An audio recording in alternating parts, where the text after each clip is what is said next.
last column. I thought I'd read it for you. Politicians are the only people in the world who create problems and then campaign against them. Have you ever wondered if both Democrats and Republicans are against deficits?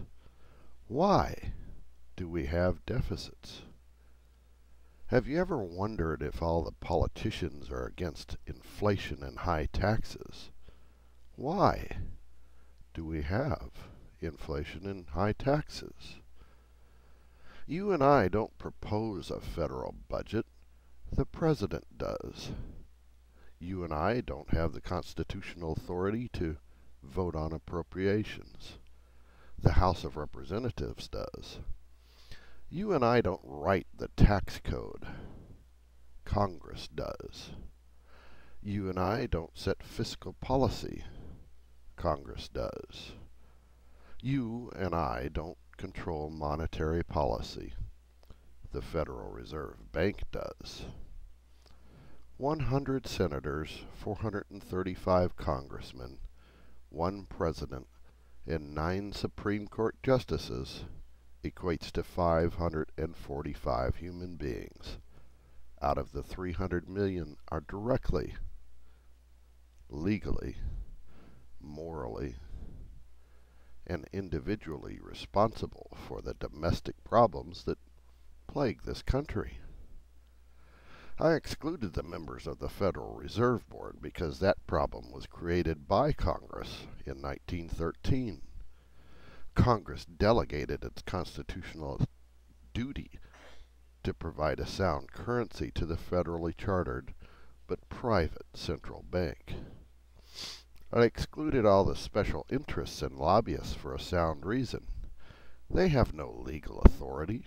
They have no ability to coerce a senator, a congressman, or a president to do one cotton-picking thing. I don't care if they offer a politician $1 million in cash. The politician has the power to accept or reject it, no matter what the lobbyist promises. It is the legislator's responsibility to determine how he votes. Those 545 human beings spend much of their energy convincing you that what they did is not their fault. They cooperate in this common con, regardless of party. What separates a politician from a normal human being is an excessive amount of gall. No normal human being would have the gall of a speaker who stood up and criticized the president for creating deficits. The president can only propose a budget. He cannot force the Congress to accept it. The Constitution, which is the supreme law of the land, gives sole responsibility to the House of Representatives for originating and approving appropriations and taxes. Who is the Speaker of the House? John Boehner. He's the leader of the majority party. He and fellow House members, not the President, can approve any budget they want.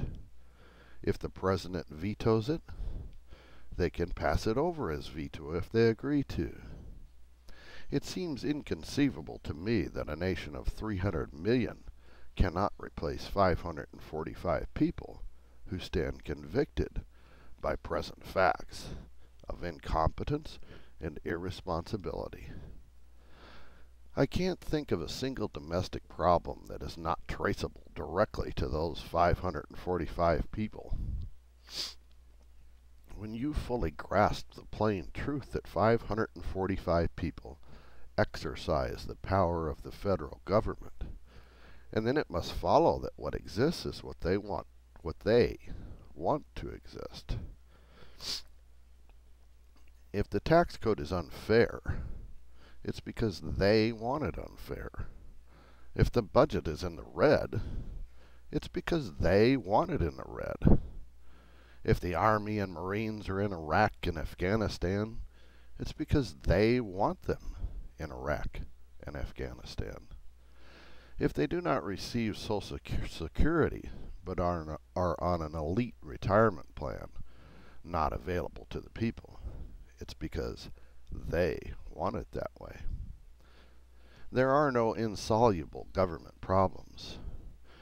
Do not let these 545 people shift the blame to bureaucrats, whom they hire, and whose jobs they can abolish, to lobbyists, whose gifts and advice they can reject, to regulators to whom they give the power to regulate, and from whom they can take this power. Above all, do not let them con you into the belief that there exists disembodied mystical forces like the economy, inflation, or politics that prevents them from doing what they take an oath to do. Those 545 people, and they alone, are responsible. They and they alone have the power. They and they alone should be held accountable by the people who are their bosses. Provided the voters have the gumption to manage their own employees,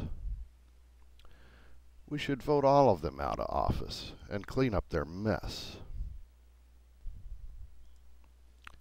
Tax his land, tax his bed, tax the table at which he's fed, tax his tractor, tax his mule.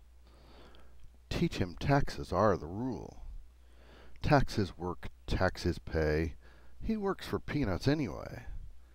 Tax his cow, tax his goat, tax his pants, tax his coat. Tax his ties, tax his shirt. Tax his work, tax his dirt. Tax his tobacco, tax his drink, tax him if he tries to think. Tax his cigars, tax his beers. If he cries, tax his tears. Tax his car, tax his gas. Find other ways to tax his behind. Tax all he has, and then let him know that you won't be done till he has no dough. When he screams and hollers, then tax him some more. Tax him till he's good and sore. Then tax his coffin, tax his grave. Tax the sod in which he's laid. Put these words upon his tomb. Taxes drove me to my doom. When he's gone, do not relax. It's time to apply his inheritance tax, accounts receivable tax,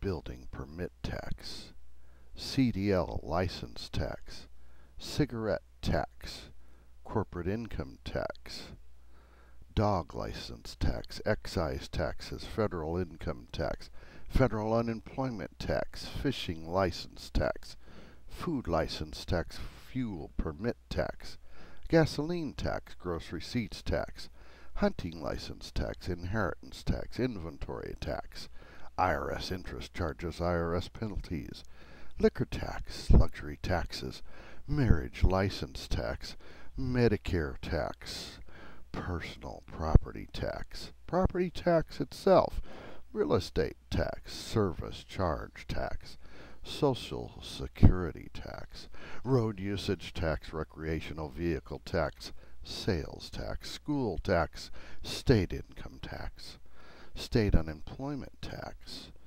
telephone federal excise tax, telephone federal universal service fee tax, telephone federal, state, and local surcharge taxes, telephone minimum usage surcharge tax, telephone reoccurring and non-reoccurring charges tax, telephone state and local tax, telephone usage charge tax, utility taxes, vehicle registration license tax, vehicle sales tax, watercraft registration tax, well permit tax, workers' compensation tax.